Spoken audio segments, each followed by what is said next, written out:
омода намудани мусаввараҳо заҳмати махсусеро талаб мекунад ва рассом бо дарки ҳама он эҳсосот зебоиҳои табиатро рӯи авроқ тасвир мекунад.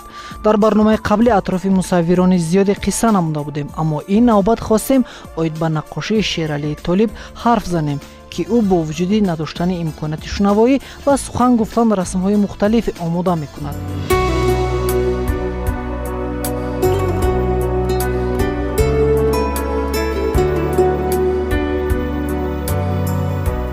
ҳарчанд бо амри тақдир ӯ аз забони гуфтугӯ маҳрум асту узви шунавоӣ заиф дорад, лек бо нигоҳи пур аз меҳру самимият зиндагиро дӯст медораду рангиниҳои онро бо дарки нигоҳ ба риштаи тасвир мекашад. лаҳзаи чанд ба кори ӯ таваҷҷӯҳ намудем ва посухи суолҳои худро дар мавриди касбу истеъдодаш пурсон шудем. бо кӯмаки дӯсти Шералии Толиб ин имконият моро даст дод. тоҷикистон манзараҳои бисёр ҳам зебо дорад. ман дар чанд минтақаи кишварамон будам ва аз дидани табиати афзункор якҷаҳон таассурот бардоштам. ман худ сайёҳат карданро дӯст медорам, зеро барои ҳар як эҷодкор сайр намудан ба маконҳои зебову диданӣ бисёр ҳам муфид аст. вақте ки ба минтақаҳои кӯҳии тоҷикистони азиз сафар доштам, ҳама он манзараҳое ки дидам бароям хеле хотирмон буданд. он ҳама зебоиҳое ки бо чашм мебинам, онро тасвир мекунам ва барои бинандаи худ тавассути мусаввараи эҷод намудаам нақл мекунам. Шералии Толиб аз айёми хурдӣ орзуи рассон шуданро дошту аз дидани табиати зебо ки онро мусаввирон тариқи расмҳои офаридаашон ифода мекарданд ба ваҷд меомад. меҳраш нисбат ба ин касб бештар мегардид. ҳоло бошад таҳсилкунандаи коллеҷи рассомии шаҳри Душанбе асту дар чандин озмуни чорабиниҳо бо ин ҳунари наққошиаш сазовори ҷойҳои намоён гаштааст. тамоми рангиниҳои зиндагӣ ва гулафшониҳои ватанро тавассути мусаввараҳояш ифода мекунад. мехоҳад бо забони расмҳои офаридааш ба бинанда рози ниҳони қалбашро ифода кунаду табиату манзараҳои афсонавии кишварро баҳрашон ошно созад.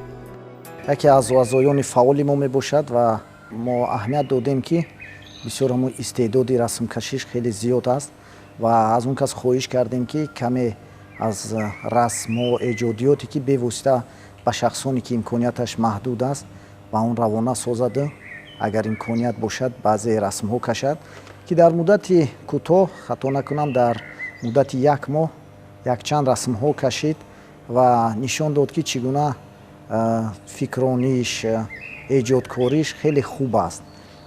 ин нишондоди он аст ки яъне шахсе ки ҳоло маҳдудияти шунавоӣ дорад лекин маҳдудияти эҷодӣ надорад, ин низ онро нишон медиҳад ки дар ҷомеаи мо шахсоне ки имконияти маҳдуд доранд фаъол ҳастанд ва кӯшиш мекунанд ки ҳамун мавқеи худро пайдо кунанд. мумкин ҳоло бинанда фикр кунад ки чӣ гуна он ин корро мекунад, лекин ӯ зиндадил аст, эҷодкор аст ва доимо, агар ман гӯям ки доимо бо мо суҳбат мекунад, мо хато намекунем, нигоҳ накарда ба он ки имконияти шунавоиаш нест ва имконияти суҳбат карданаш нест, лекин дар асл бошад доимо дар суҳбат ҳастем, дар баъзан баҳсам мекунем ва ба ҳамун воситаи забони имову ишора ӯ ҳамун фикрашро баён мекунад.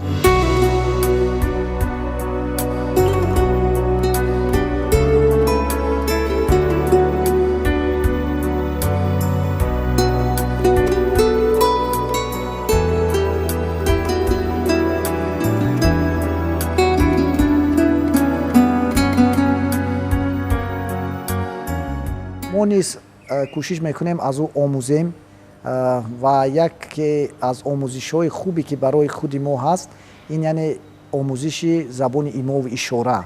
дар мавриде ки мо ин забонро агар омӯзем, албатта он маҳдудияте ки ҳоло дар ҷомеа байни мову шахсоне ки ношунаво ҳастанд оҳиста оҳиста аз байн мераванд. ягона маҳдудият ман фикр мекунам ҳамин аст ки Шералӣ худаш ба ин маҳдудияташ ҳеҷ вақт диққат намедиҳад ва кӯшиш мекунад ки доим фаъол бошад, бо аз ҳамон забони имову ишора истифода бурда фикри худро баён кунад, дар нақшҳояш бошад, нақшҳое ки нақшҳои расомияш бошад, он фантазия, он эҷодиёт, он фикрҳое ки дорад, дар он низ нишон медиҳад. ин аст ҳамон нишондиҳандаҳои ҷавононе ки ҳоло кӯшиш мекунанд саҳми худро дар ҷомеа гузоранд.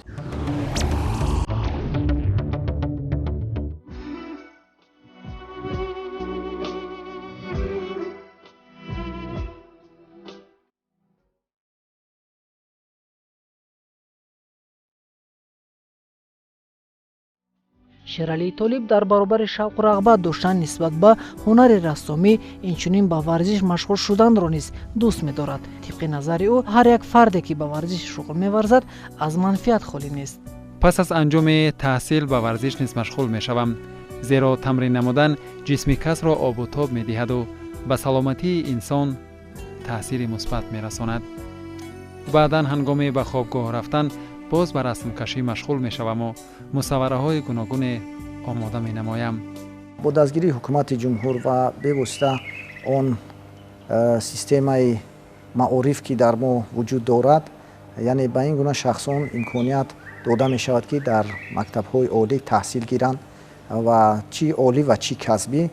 ва шералӣ ҳоло донишҷӯи омӯзишгоҳи расмкашӣ мебошад ва дар он ҷо нигоҳ накарда ба он маҳдудияти ношунавоияш муаллимон онро дуруст қабул мекунанд, ба эҷодиёти ӯ як назари дигаре доранд, яъне кӯшиш мекунанд ки ба ӯ кӯмак расонанд. ва ин аст нишондоди он ки шахсе ки ҷавоне ки агар хоҳиш дошта бошад метавонад ин мавқеро пайдо кунад, чӣ ба воситаи эҷодиёташ бошад, чӣ ба воситаи варзиш бошад, чӣ ба воситаи фаъол будан дар корҳои ҷамъиятӣ бошад. акнун шералии толиб ба самти тарҳи биноҳои муосир низ мароғ зоҳир карда талош дорад то аз технологияи муосир пурра бархурдор бошаду дар ҷодаи дизайн ороиши хонаҳои муосир наовариҳо ворид намояд. мо такя ба он фикрониву он эҷодиёти хуби шералӣ ба хулоса омадем ки ӯ на фақат танҳо он истеъдоди худро дар расмкашӣ инъикос намояд ва як роҳи дигар ба ӯ нишон додем, яъне ба воситаҳои технологияи нав, яъне истифода бурдани интернет, аз он ҷо барномаҳое ки бевосита барои омода сохтани ҳар гуна дизайнҳои таъмири хона бошад ё ҷойгиркунии ҷивози хона бошад. ба ин гуна низ ҳоло як роҳе нишон додем ва гуфтем он эҷодиёте ки ту дорӣ метавонӣ аз ин истифода барӣ. шералӣ бевосита бо компютер кор мекунад, омӯзиш карда истодааст, аз интернет хабардор аст. аз он ҷо баъзе масъалаҳое ки бевосита ба эҷодиёташу ба омӯзишаш тааллуқ дорад, аз он доим кӯшиш мекунад маълумоти нав гирад. аз зиндагӣ ҳеҷ гоҳ дилсард нестам, балки онро зиёдтар дӯст медорам. баҳри муваффақияти худ боз ҳам сайю талош мекунам. аз нуқсонҳои ҷисмонии худ зиёд азият намекашам ва аз ҷомеа худро дар канор намегирам. ифтихор мекунам ки тоҷикаму дар тоҷикистон умр ба сар мебарам ва баҳри пешравии меҳани хеш то тавони дар даст буда албатта хидмат мекунам.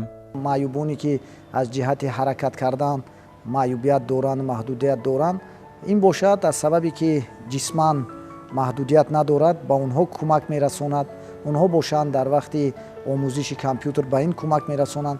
яъне бо дастгирии ҳамдигар ман боварӣ комил дорам ки шералӣ дар оянда як рассоми хуб мешавад ва эҷодиёти он кас на танҳо дар ҷумҳурӣ, балки берун аз он низ метавонад нишон диҳад ки шахсе ки маъюбият дорад мисли дигарон аст ва дар ҷомеа мавқеи худро пайдо карда метавонад. ҳеҷ вақт худро берун аз ҷомеа ҳис намекунад ва доим кӯшиш мекунад ки дар ҷомеа бошаду фикрро баён кунаду ва дар оянда боварӣ дорам ки бо воситаи эҷодиёти худ ин чизро боз исбот мекунад.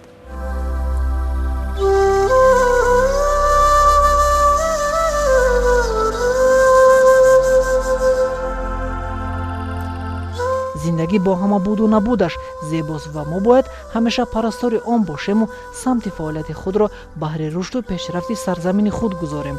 андеша дорад ин ҷавони эҷодкор ва умеду нақшаҳояшро низ дар роҳи эҷоду фаъолият матраҳ карда орзу дорад то рассом ва ороишгаре бомаҳорат бошаду хидматгузори кишвари худ гардад.